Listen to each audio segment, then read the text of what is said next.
In Readvox text-to-speech extension, you can make the page move by itself while it reads to you. To turn this on or off, 1. Click Settings. 2.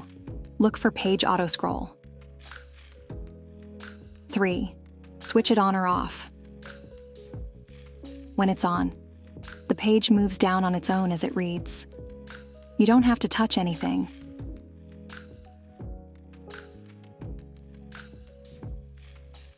When it's off, the page stays still.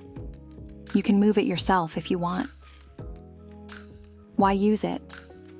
Use it if you want to see the words as they're being read.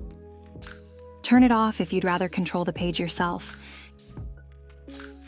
It's like having a helper that either moves the page for you or lets you do it. You can change your mind anytime.